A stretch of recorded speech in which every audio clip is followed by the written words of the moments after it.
새롭게 세웁시다. 새롭게 세웁시다. 네, 새롭게 세웁시다. 아시겠죠? 한 번 더 하겠습니다. 새롭게 옆에 분에게 시다. 네. 네, 한번 인사하겠습니다. 시작. 새롭게 세우시다. 네. 이렇게 하는 게 맞나요? 오늘 제목은 의외의 사건입니다. 5장 1절 제3일에라는 말씀으로 시작을 하죠. 이제 에스더가 죽으면 죽으리이다 각오하고 3일 만에 왕 앞으로 나아가는 것이죠. 이제 왕후의 예복을 입고 어전을 향해서 나갔습니다. 에스더가 왕궁 안뜰 어전 맞은편에 이렇게 서 있는데, 에스더는 지금 혼자 서 있지만 뒤에는 모르드게와 수많은 유대인들이 기도하고 있었고, 또 하나님께서 그를 보내셨기 때문에 하나님이 배경이 되어 있으셨습니다. 에스더가 왕을 설득해야 하는데, 왕이 중대한 문제를 풀 때마다 누구를 부르겠습니까? 하만을 부르지 않겠습니까? 그래서 왕을 설득할 때, 왕이 결정을 내릴 때 별도로 가서 하만과 붙어가지고 얘기를 나누면 하만이 워낙 계략이 뛰어난 악인이기 때문에 문제를 그르칠 수 있어서 왕과 하만을 동시에 만나야 된다는 그런 전략을 가지고 이제 어전 앞에 서게 된 것입니다. 에스더는 하만이 손을 쓸 수 없도록 단숨에 결정을 내야 했습니다.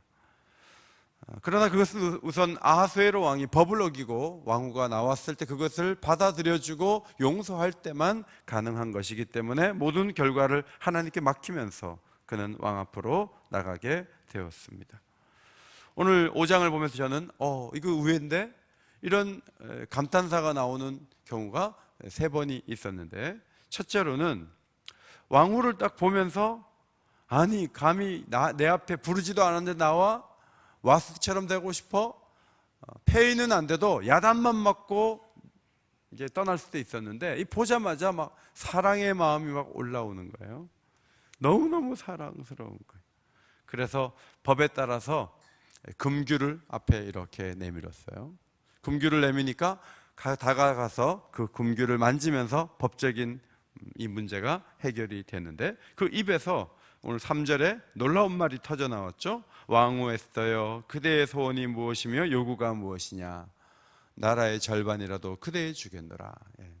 여러분, 이 말을 우리는 결혼하기 전에 애인에게 한 적이 있죠. 뭐든지 해주겠다고, 달을 따라줄까 해를 따라줄까 이러면서 뭐든지 해주겠다고 우리도 말한 적이 있는데, 지금 연애관계가 아니고 이미 결혼한 지 5년 지났는데, 그런데 이런 말이 막 터져났어요. 한 달 만에 보니까 굉장히 반가웠던 것 같아요. 와스디를 거론하면서 폐위하는 방향으로 몰아가지 않고 왕후를 사랑하는 마음이 크게 일어났어요. 여러분, 여성을 교환의 도구나 그 다음에 지위 박탈할 수 있는, 또 방치할 수 있는 그 시대에 하나님께서 아하수에로 왕의 마음을 움직여서 나라의 절반이라도 주겠다. 이 절반이라는 히브리 말은 말쿠트라는 단어인데 통치권이라는 말로도 번역이 가능한 단어예요. 그러니까 왕권의 절반이라도 줄게, 뭘 원하냐, 이렇게 이야기를 했던 것이죠. 이게 의외의 반응이었습니다. 두 번째 의외의 모습은 무엇인가 하면, 에스더가 왕 앞에 가서 제가 죽게 생겼습니다. 제가 유대인이었거든요. 근데 하만이 저를 죽이려고 그러잖아요.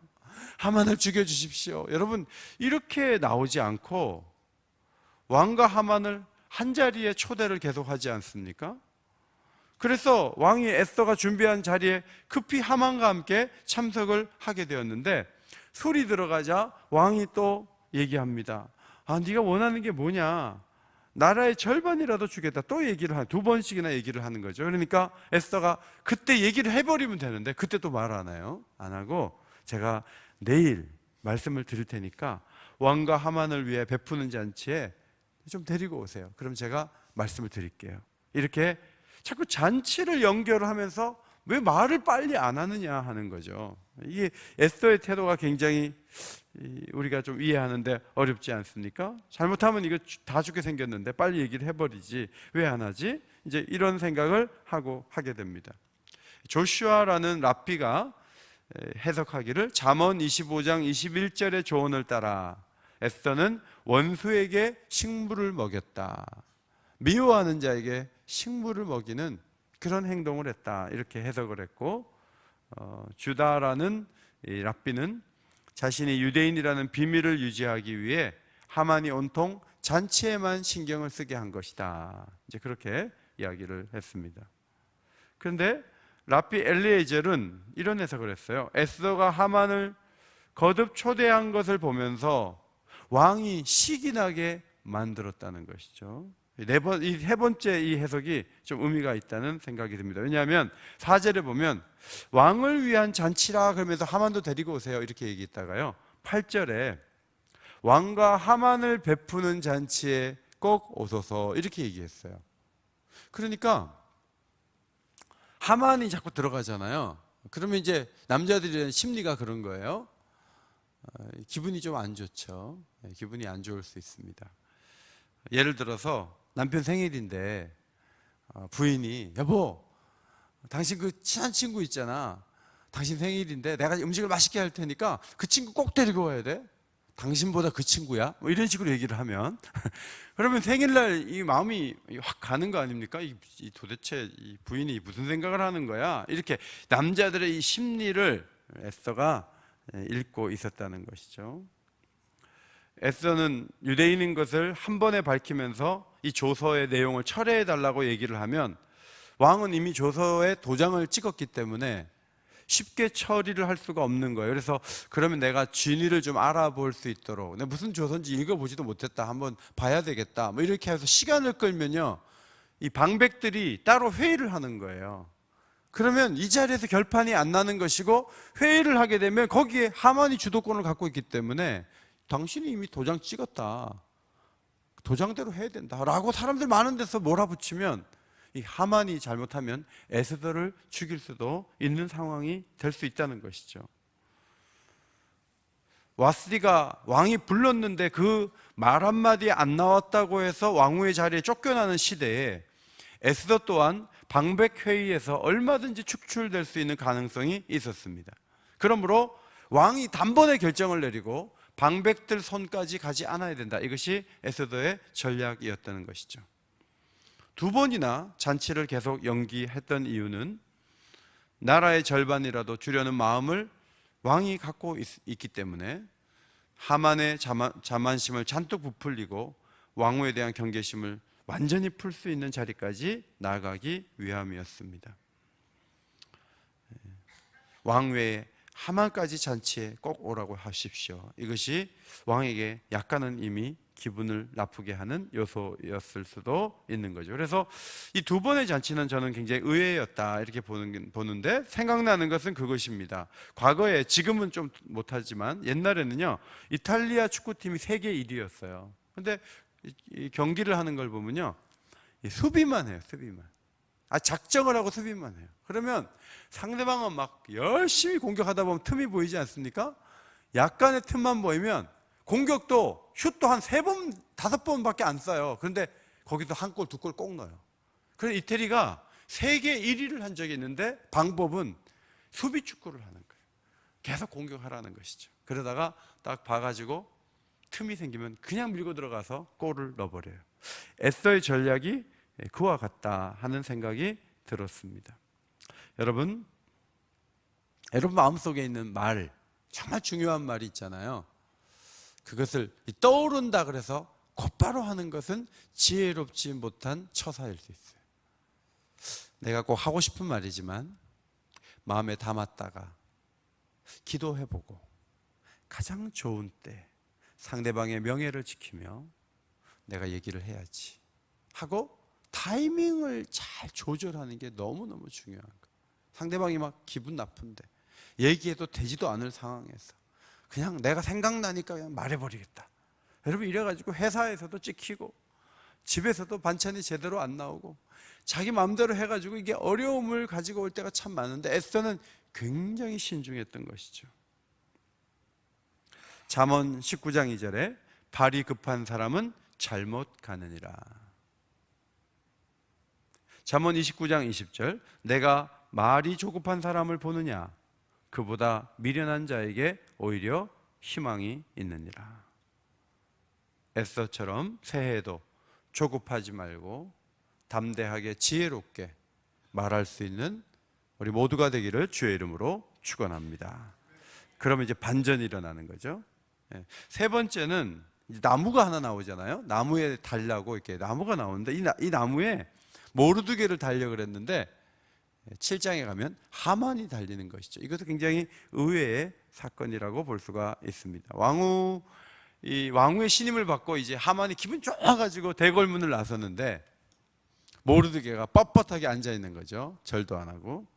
그러니까 막 화가 확 올랐어요. 여러분, 악인의 특징 가운데 하나는 아침에 기분이 좋았다가 저녁에 기분이 나빴다가 이게 굉장히 이게 급변하는 게 이게 악인의 모습이죠. 바람에 나는 겨와 같기 때문에 감정이 막 좋았다가 싫었다가 이게 굉장히 많다는 거예요. 모르드게는 이 상황이 이렇게 되니까 자기 때문에 이렇게 됐는데 찾아가가지고 하만을 찾아가서 제가 무릎을 꿇겠습니다. 저 때문에 이러실 수 있습니까? 하면서 울분을 토하면서 좀 우리 유다인들을 건져주세요. 뭐 이렇게 요청을 할 것 같은데 이 모르드게 일관되게 딱 외면을 하고 있는 거죠. 하만은요, 아침 저녁으로 이렇게 마음이 막 바뀌는 사람이에요. 근데 모르드게는요, 이랬다 저랬다 이렇게 안 하는 거예요. 일관된 모습을 보여주는 거예요. 여러분, 성경에 예수님께서 가룟 유다 때문에 중심이 흔들리지 않았잖아요. 유다가 너의 일을 해라 딱 보시고, 네가 네 일 하면 난 내 일 한다. 그래, 해봐라.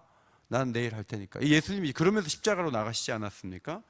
알렉산더와 후메네오라는 그 인물을 성경에 기록한, 이 편지에 기록한 바울이 그래서 그들 때문에 장기 선교 계획을 취소하거나 중심이 흔들리지 않았던 것이죠.